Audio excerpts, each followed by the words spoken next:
Oh yeah, we got to talk about this Rosato from La Spinetta. Got to talk about it right now.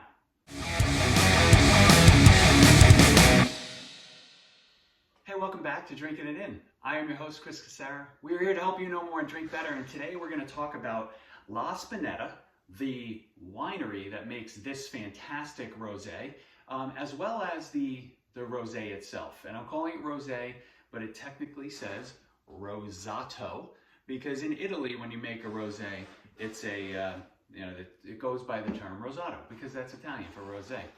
La Spinetta is a really, I would say, well-known producer, right? They have properties in Piedmont and Tuscany, so they make wines that are, from Piedmont that are amazing. Whether that's their Barbaresco, especially their cru Barbarescos, Barolo, Nebbiolo, Nebbiolo, excuse me. They do a Barbera. They do a Timorasso that I just had last night, which was really cool. It's sort of like Chardonnay equivalent, but it's a native Italian grape that not a lot of people know about. And then in Tuscany, they do this Rosato. They also have a Vermentino that I've had before. Really, really great stuff. And I think, number one, this is a winery that you need to understand and be on the lookout for. If you see so there's a little story. You see the Rhinoceros on the label. Now that was a painting by a German artist that the Giorgio Rivetti, who is the main guy in La Spinetta right now, saw and just was so struck by it that he decided to make that call it the mascot, right? Make it the branding for this winery. Now, I was fortunate enough to do a tasting with Giorgio Rivetti. It's probably about 10 years or so at this point. One of my favorite wine places and restaurants in Waltham, Massachusetts. Vino Italiano is the name of the shop.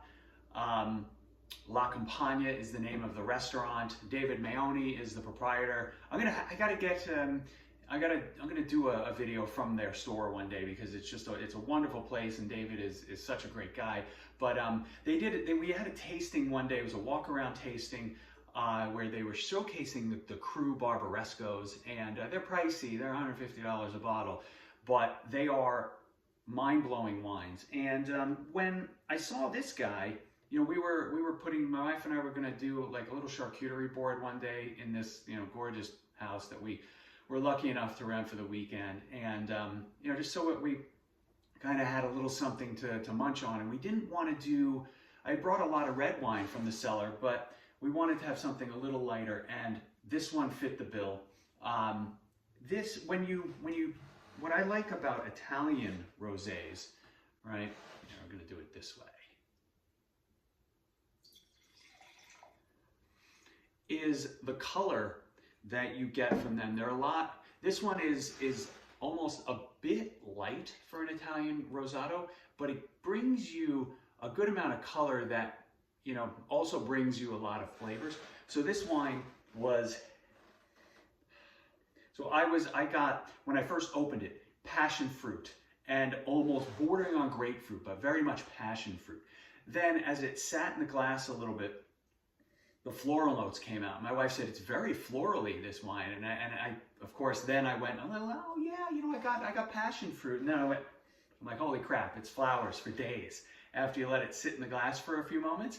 And it's just so perfectly balanced. It was great with that charcuterie, right? So, when you can just pop this open, drink it whenever you would like. But also, if you want to make a charcuterie board and you don't want to get too stressed out about what wine to serve, this is going to be beautiful. And let's not overthink this.